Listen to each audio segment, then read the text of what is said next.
안녕하세요. 박제된 지식이 아닌 살아있는 과학과 만나게 해드리는 과학생존 전문가 궤도입니다. 오늘은 제가 준비한 이야기의 마지막 시간입니다. 아쉬워. 제가 가장 사랑한 우주에 대한 이야기를 할 수 있어서 정말 특별한 시간인데요.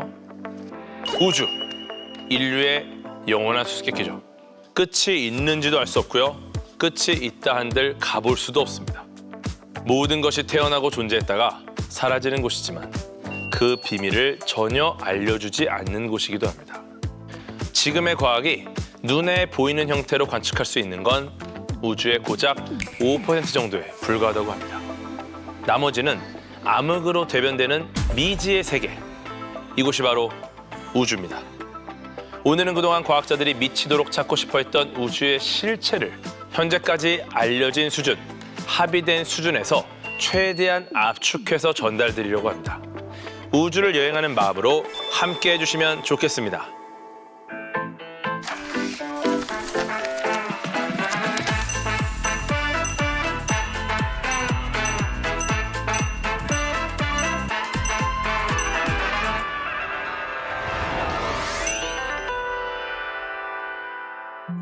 여러분, 이 사진 혹시 뭔지 아시나요?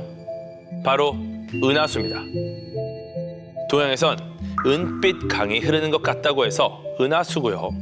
서양에선 헤라라는 여신의 젖이 흐르는 것 같다고 해서 밀키웨이라고 하죠. 그러면 은하라는 게 뭘까요? 우주에는 은하도 있고 태양계도 있죠. 하지만 뭐가 더 큰 개념인지는 모르실 수도 있어요. 심플하게 요약해드리면요. 먼저 지구가 있습니다. 지구는 행성, 플래닛입니다. 행성이라는 건 스스로 빛을 내는 항성인 스타와는 다릅니다. 항성은 스스로 빛을 내는 천체예요. 스스로 탄다. 그래서 스타. 이렇게 외우세요. 네, 행성은 항성 주변을 공전하는 천체입니다. 그래서 엄밀하게 지구는 초록별, 지구별 이런 말은 맞지 않아요. 지구는 별이 아닙니다. 너는 어느 별에서 왔니? 별에서는 생명체가 오지 못합니다. 행성에서 온 거예요. 너는 어느 별이 주도하는 행성에서 왔니? 이렇게 해야 돼요. 별에서 온 그대도 이상한 말이에요. 별에서 왔으면 이미 타 죽었습니다. 아시겠어요? 도민준도 별이 있고 그 별이 보유한 항성계에 있는 행성에서 온 거예요. 별에서는 못 옵니다. 굉장히 뜨거워요. 어쨌든 태양계는 태양이라는 항성을 중심으로 수금, 지화, 목토, 천해 8개 행성이 돌고 있는 곳을 태양계라고 합니다. 태양계의 지름은 보통 2광년 정도라고 알려져 있습니다. 빛의 속도로 가도 끝에서 끝까지 2년이 걸린다는 얘기죠. 지구에서 태양까지의 거리가 빛의 속도로 8분 정도니까 빛의 속도로 2년이 걸리는 태양계가 얼마나 클지 짐작할 수 있겠죠.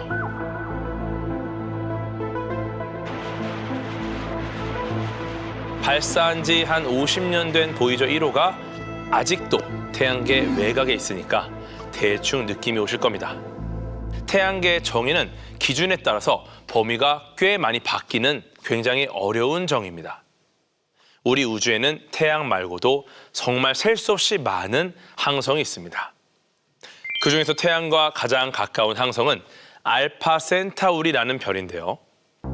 정확하게는 알파 센타우리 A, B랑 프록시마 센타우리라는 별 3개가 공전을 하고 있어요.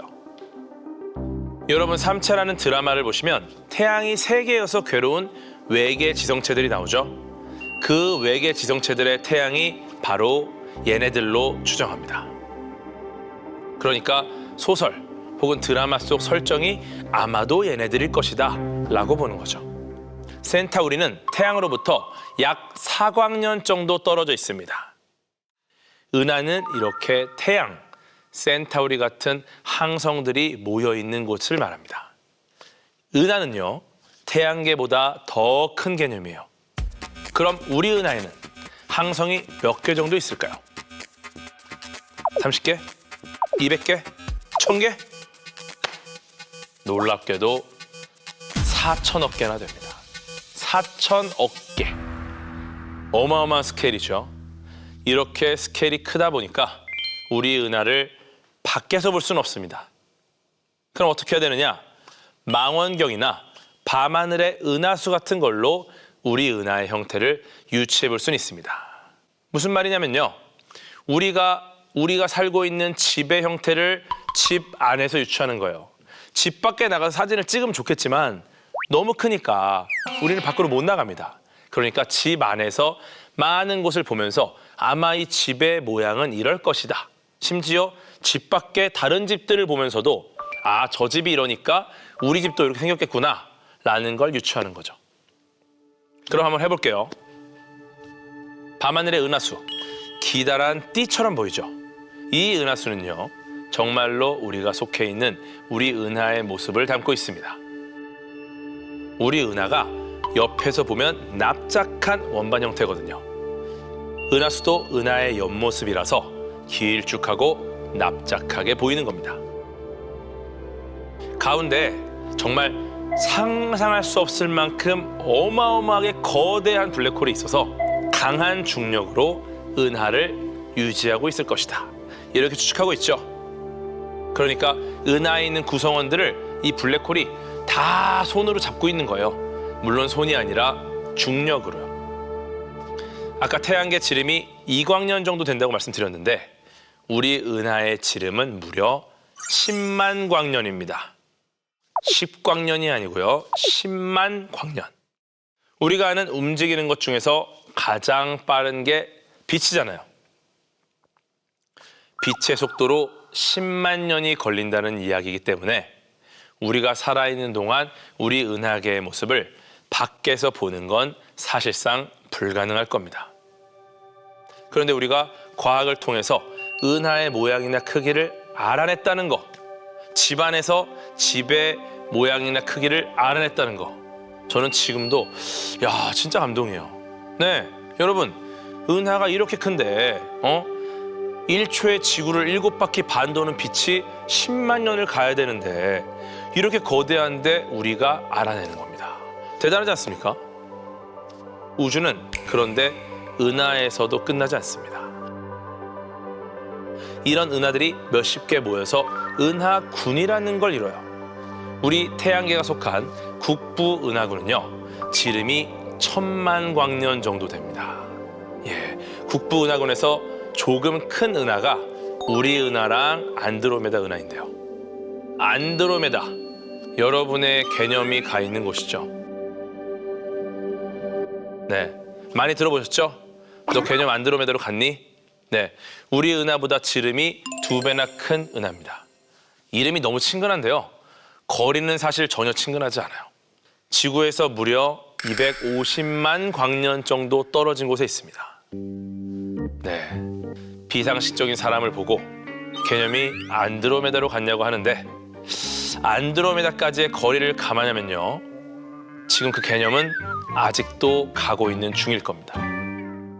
지구, 태양계, 우리 은하, 국부 은하군까지 살펴보셨는데요. 은하군은 은하가 몇십 개 모인 거라면 은하가 수백 개 이상 모여있는 은하단이라는 게 있어요. 네, 들어보셨죠?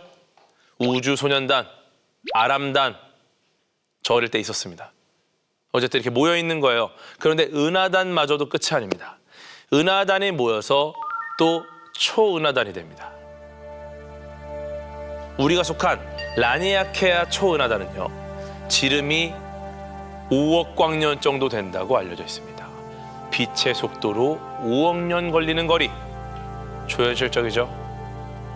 이런 초현실적 사이즈의 초은하단이 1000만 개 정도 모이면요, 드디어 우리가 볼 수 있는 관측 가능한 우주가 완성됩니다. 관측 가능한이라는 말이 붙어 있죠? 우리한테 오는 빛으로 관측 가능한 범위까지만 잰 겁니다. 그 범위 밖에는 뭐가 있을지 없을지 알 수가 없어요. 영원히 볼 수 없는 부분이 관측 가능한 우주 바깥쪽입니다. 그리고 이 관측 가능한 우주의 지름은요, 무려 930억 광년 정도입니다. 네, 지금까지 우주의 크기와 구조를 속성으로 살펴봤는데요. 너무 달려가지고 잠깐 우주의 경치를 좀 보면서 쉬어가야 될 것 같아요. 여러분, 제임스 웹이라고 2021년 말에 발사된 우주망원경 다들 아시죠? 1990년에 발사한 허블의 뒤를 잇는 인류가 만든 가장 위대한 고성능의 우주망원경입니다. 이 사진이 제임스 웹이 우리 은하에 있는 용골자리 성운을 찍은 건데요. 용골자리 카리나 성운입니다. 네, 저도 참 좋아하는데요. 진짜 무슨 CG 같죠? 너무 아름다워요. 용골자리는 남반구에서 보이는 별자리인데요. 용골은 선박 아래쪽을 앞뒤로 가로지르는 배의 척추 같은 구조를 말합니다. 성운은 쉽게 말하면 우주 먼지 구름 같은 거예요. 여기서 별이 태어나기 때문에 별들의 요람이라고도 불립니다. 제임스 웹은 여러모로 허블보다 뛰어난 성능을 가졌습니다. 허블하고 다르게 적외선 촬영을 하기 때문에 먼지 뒤편도 선명하게 찍을 수 있어요. 네, 일종의 투시하듯이 먼지 안쪽을 볼 수 있는 거죠.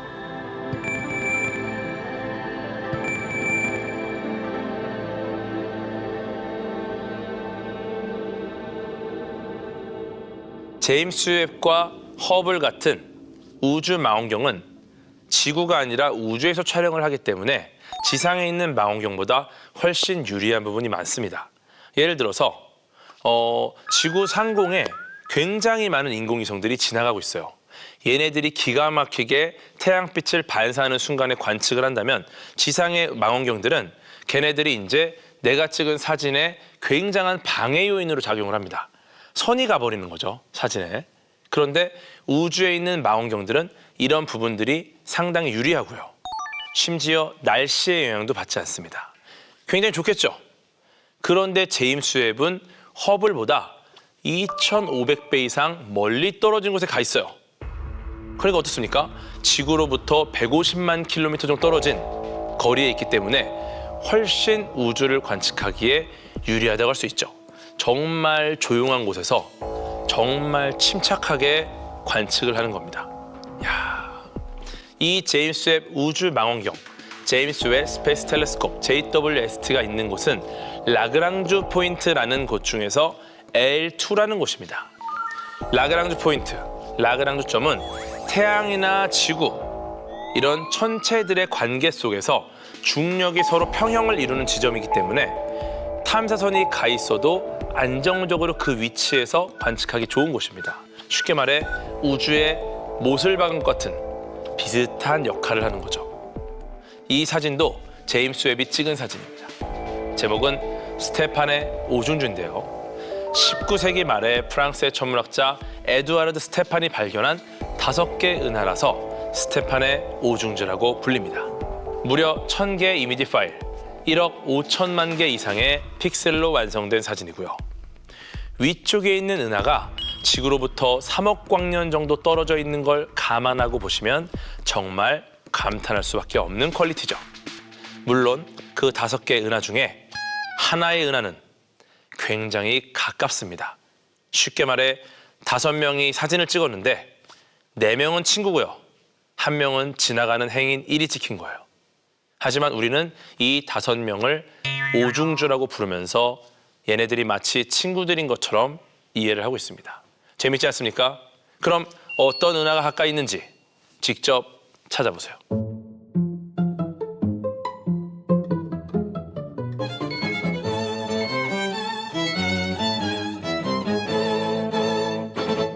그런데 우주의 스케일이 너무 크다 보니까 그런 궁금증이 생기실 수 있습니다. 도대체 어떻게 137.98억 년 전에 우주가 생기고 관측 가능한 우주의 크기는 930억 광년인 걸 알았을까? 1광년이 9조 4,607억 3,047만 2,580.8km예요. 인류 중 그 누구도 1광년 이상 되는 거리를 가본 적이 없습니다. 그런데 우주의 거리는 어떻게 쟀을까요? 우주를 연구하는 천문학의 역사는요, 한마디로 밤하늘에 떠있는 별의 거리를 재온 역사라고 할 수 있습니다. 야, 저 별은 어느 정도 멀리 떨어져 있는 거야? 이 답을 찾으려고 하다 보니까 점점 멀리 있는 별의 거리까지 잴 수 있게 되고 결국 그게 우주의 크기와 위계 구조를 알 수 있게 해준 거죠. 그럼 구체적으로 별까지의 거리를 어떻게 쟀을까요?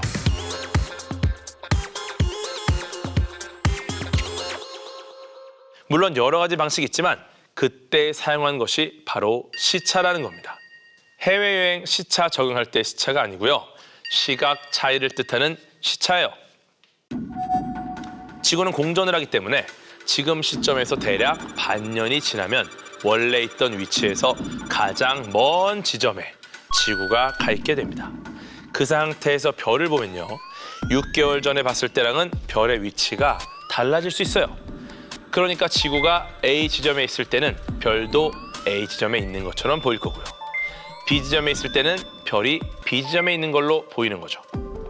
지구와 태양의 거리가 1억 5천만 킬로미터 정도라는 건 이미 인류가 알고 있었기 때문에 이 시차가 망원경으로 드러나기만 하면 시차의 절반인 연주 시차를 이용해서 삼각함수 계산을 할 수 있어요. 그걸로 별까지의 거리를 측정했습니다. 연주 시차랑 별까지의 거리는 반비례하기 때문에 연주 시차가 크면 가깝고 시차가 작으면 먼 별인 거죠. 이걸 수학적으로 거리를 계산할 수 있습니다. 그런데 이게 문제가 있죠. 연주 시차로 거리를 재는 건 별이 어느 정도 가까우면 굉장히 확실한 거리 측정법이에요. 그런데 예를 들어서 별이 너무 멀다고 생각해 보세요. 반년 차이로 그 별을 봐도 너무 멀면 그 위치가 그 위치거든요. 시차로 계산하기조차 힘들 만큼 거의 똑같을 수 있는 거죠. 지금처럼 우주 망원경도 없었을 때는 그 한계가 더 명확했습니다. 그래서 이용한 게 별의 밝기예요. 별이 가까우면 밝고 멀면 어둡게 보이는 걸 활용하는 겁니다. 그런데 이것도 해결해야 할 문제가 있습니다. 별의 밝기가 별마다 다 다른 거예요.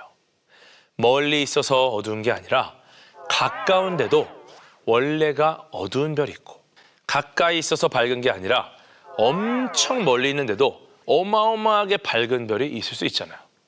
그래서 별의 밝기로 거리를 재려면 원래 밝기가 얼마인지 정확하게 알 수 있는 별들만이 기준이 될 수 있습니다. 그런 걸 표준 촛불이나 표준 광원이라고 하는데요. 그런 역할을 할 수 있는 절대적인 별이 있을까요? 답은 있답니다. 이 답을 발견한 것이 헨리에타 리비트라는 분이에요. 헨리에타 리비트는 미국의 천문학자인데요. 성악을 하고 싶었는데 병 때문에 청각을 잃으면서 성악을 포기해요. 그리고 대학교 4학년 때 천문학을 접합니다. 19세기 말에는 여성은 하버드에 입학할 수가 없었거든요. 당시에는 레드클리프 대학이 거의 유일한 여성 교육기관이었기 때문에 거기서 공부를 합니다. 하버드 천문대에서 별의 밝기라든지 그런 걸 계산하는 단순한 작업 있죠. 그런 걸 하는 여성분들을 모집했어요. 페이도 없이 계산원, 컴퓨터 이렇게 불렀습니다. 리비트도 그런 컴퓨터 중에 한 분이었죠. 그런데 일을 아주 탁월하게 잘 해낸 거죠. 리비트는 무수히 많은 별의 밝기를 계산하다가 세페이드라는 별자리에서 밝기가 변하는 별을 발견합니다. 그게 바로 세페이드 변광성입니다. 밝기가 변해서 변광성이라고 하는데요. 태양보다 질량이 큰 항성은요. 나이가 들면 팽창했다, 수축했다 하면서 밝아졌다, 어두워졌다는 단계를 거칩니다. 어떤 변광성은 그 주기가 50일이고 어떤 건 2일이고 그렇게 차이가 났어요. 리비트는 변광성의 주기랑 밝기의 관계를 연구하다가 주기가 같은 변광성은 실제로 밝기가 같구나 라는 걸 알게 됩니다. 주기가 짧은 별들은 실제로도 어두운 별이었고요. 긴 별들은 실제로도 밝기가 밝다는 걸 알게 된 거죠. 이런 변광성이 은하마다 있기 때문에 밝기를 가지고 거리를 측정할 수가 있게 됩니다. 에드윈 허블이 안드로메다가 우리 은하가 아닌 외부 은하라는 걸 증명한 것도 리비트 덕분입니다. 허블은 리비트를 리스펙트했기 때문에 노벨상을 받을 자격이 있다는 말도 자주 했다는데요. 실제로는 리비트도 허블도 일찍 세상을 떠나는 바람에 노벨상을 받지는 못했습니다. 노벨상은 살아있는 사람들에게만 수여하거든요. 표준 촛불과 관련해서 리비트가 발견한 세페이드 병광성처럼 표준 촛불이 될 수 있는 게 하나가 더 있는데요. 1A형 초신성이라고 하는 겁니다.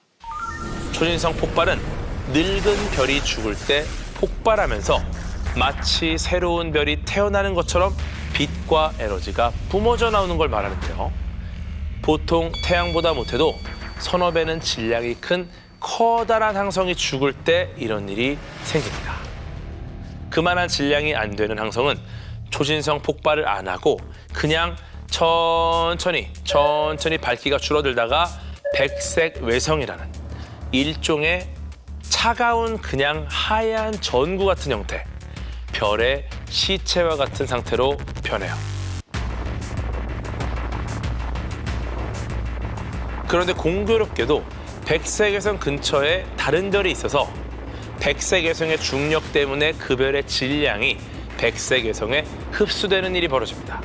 이렇게 되면 백색외성이 딱 어떤 질량을 넘어서면 폭발합니다. 초신성이 되는 거죠. 정확히는 태양 질량의 1.44배 정도가 되면 폭발합니다. 이걸 인도 천문학자가 발견했기 때문에 그분의 이름을 따서 찬드라 세카르 한계라고 부르는데요. 제가 정말 좋아하는 천문학자입니다.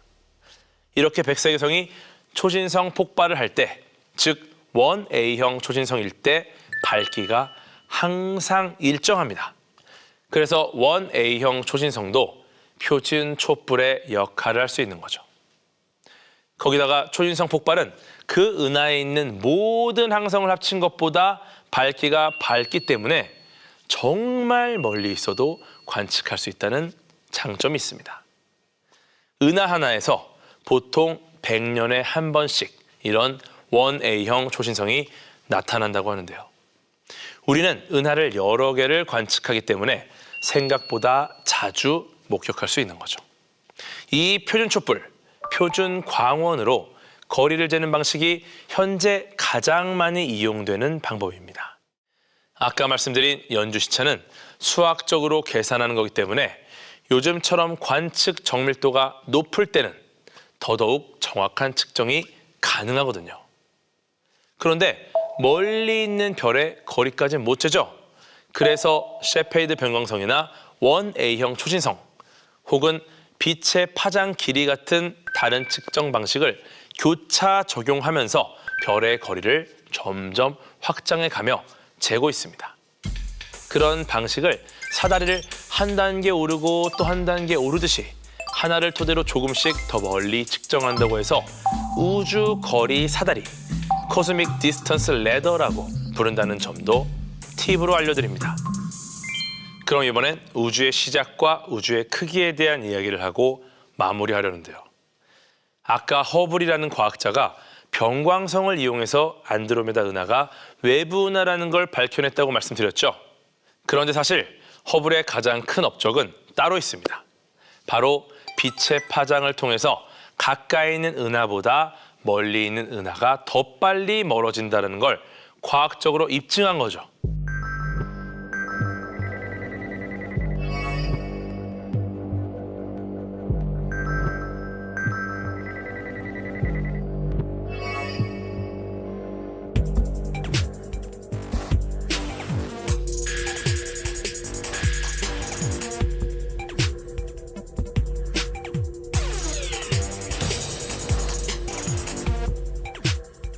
허블의 발견 덕분에 우주의 공간이 점점 팽창한다는 우주 팽창론이 과학계의 정론이 됐습니다.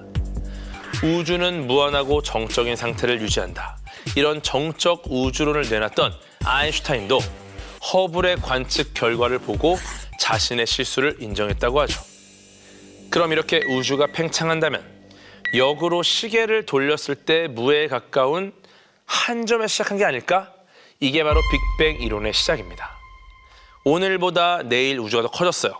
내일보다 모레 더 커집니다. 그럼 어제는 오늘보다 작았을 거 아니야. 과거로 가다 보면 결국은 이 우주는 엄청나게 작았을지도 모른다.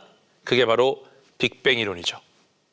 빅뱅에서 중요한 건 은하가 움직여서 서로 멀어지는 게 아니라 은하가 속한 우주공간 자체가 팽창한다는 건데요. 빅뱅 이론이라는 이름은 사실상 빅뱅 이론을 반대하고 무시했던 프레드 호일이라는 영국의 천문학자가 본의 아니게 지어준 겁니다. 호일이 BBC 라디오에 나가서 뭐? 우주가 그냥 빵, 빅뱅 태어났다는 거냐? 큰 뻥이야? 이러면서 비아냥거린 데서 나온 말이죠. 사실 놀리려고 한 말인데 빅뱅 이론? 이름이 너무 좋은데? 그렇게 해서 이름이 됐습니다. 이제 모두가 빅뱅 이론이라 부르죠. 호일이 주장한 건 우주가 팽창해도 밀도랑 온도는 일정하다는 이른바 정상 우주론입니다. 상식적으로는 맞는 말 같아요. 그죠? 늘 그대로 있다. 유지될 것 같다. 그죠? 하지만 미국의 펜지어스와 윌슨이라는 과학자가 이를 반박하는 근거를 발견하면서 완전히 사장됩니다. 펜지어스랑 윌슨은 전화기를 만드는 미국의 벨 연구소, 전화기 개발한 그분이에요. 벨 연구소에서 같이 근무를 하고 있었는데요. 전파 망원경으로 연구를 하다가 아무리 해도 없앨 수 없는 이상한 잡음, 노이즈를 감지합니다. 이 잡음의 정체는 다름 아닌 우주 전체에 퍼져 있는 우주 배경 복사라는 건데요. 우리 우주 공간의 배경에 퍼져 있는 전파를 말합니다. 우주가 태어난 지 얼마 안 돼서 빛이 사방으로 퍼져나가는데요. 이 빛이 우주가 팽창하면서 덩달아 파장이 길어지면서 전파의 형태가 된 거죠. 펜지어스랑 윌슨은 이 잡음 덕분에 노벨 물리학상을 타게 됩니다. 아마 지금은 잘 모르실 텐데 예전에 아날로그 TV를 보잖아요. 그러면은 TV를 켜면 방송이 안 나올 때는 사실 그냥 까매야 되잖아요. 근데 안 나올 때도 전원을 켜면 지지직 하는 이상한 흰색, 회색 화면이 등장을 합니다. 이상하잖아요. 이거 뭐야? 왜 지지직거리지? 사실 이것도 이런 화면이 나올 이유가 전혀 없어요. 누가 송출한 게 아니기 때문에. 이것도 TV 안테나가 우주 전체에 퍼져 있는 우주 배경 복사 전파를 포착한 것이라고 과학자들은 해석합니다. 그리고 인공위성으로 우주 배경 복사 지도를 만들어서 우주 전체의 평균 온도가 약 3켈빈 정도 된다는 데이터를 얻습니다. 우리가 쓰는 섭씨 기준으로 하면 영하 270도 정도 되는 건데 우주가 작았을 때는 훨씬 더 뜨거웠지만 팽창하면서 점점 차갑게 식은 거죠. 여러분이 굉장히 작은 고시원에서 생활을 할 때 쓰던 난로를 가지고 200평짜리 저택에 가잖아요. 그 난로로는 200평짜리 저택이 굉장히 춥다는 거예요. 고시원에서는 따뜻했지만 커지면 추워질 수 있다. 충분히 데울 수 없다. 그래서 빅뱅 당시의 온도와 지금 온도를 가지고 수학적인 계산을 하면은 이렇게 차가워졌어? 그러면 이렇게 커졌고 요 사이에서 이렇게 에너지가 줄었겠구나. 우주의 나이는 137.98억 년 정도 되겠다라는 결론을 내린 겁니다. 우주의 나이가 137.98억 년이면 우리가 볼 수 있는 우주도 137.98억 광년이 최대여야 할 것 같은데요. 아까 제가 관측 가능한 우주의 크기가 지름이 930억 광년 정도 된다고 말씀드렸잖아요. 반지름으로 따지면 465억 광년 정도 되는 건데 왜 그게 우주의 나이보다 더 크냐? 그건 현재까지 과학자들이 합의한 결론으로는 우주가 아마도 가속 팽창을 하고 있기 때문이라는 겁니다.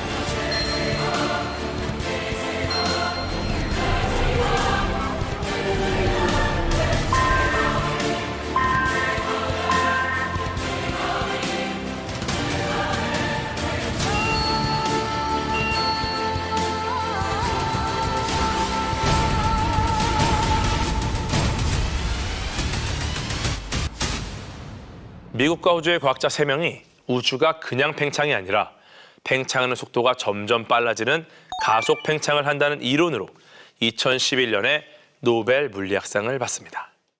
그런데 과학자들도 우주가 뭐 때문에 가속 팽창하는지는 현재 확신하지 못합니다. 그래서 가속 팽창을 왜 하냐? 그러면 암흑 에너지 때문이다 라고 지금 이야기를 하고 있어요. 사실 어떤 에너지가 없다면 우주가 가속 팽창할 이유가 없거든요. 그래서 그 알 수 없는 에너지를 암흑 에너지라고 부르기로 한 겁니다. 암흑 에너지는 암흑 물질이라는 것과는 전혀 달라요. 암흑 물질은 우리 눈에 안 보이는 질량을 갖고 있는 물질입니다. 우리는 현재 빛이라는 전자기파를 기반으로 우주를 관측하는데요.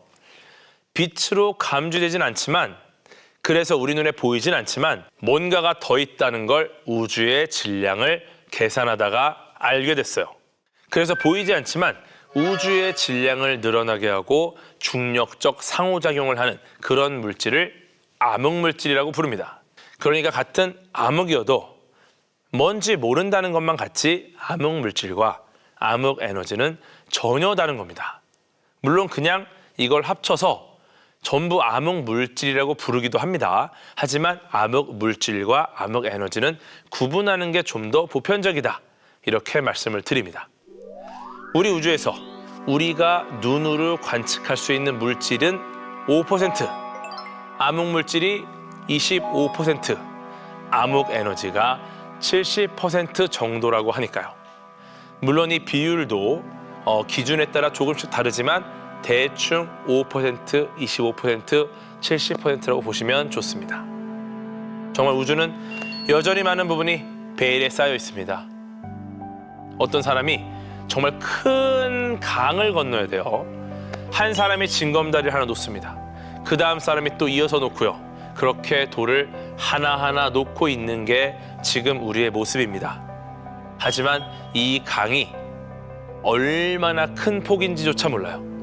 우리가 모르고 있는 95%의 우주는 과연 어떤 모습일지, 관측 가능한 우주 너머에는 뭐가 있을지, 여전히 어쩌면 영원히 갈 길은 멀고 할 일은 많다고 말씀드릴 수 있습니다.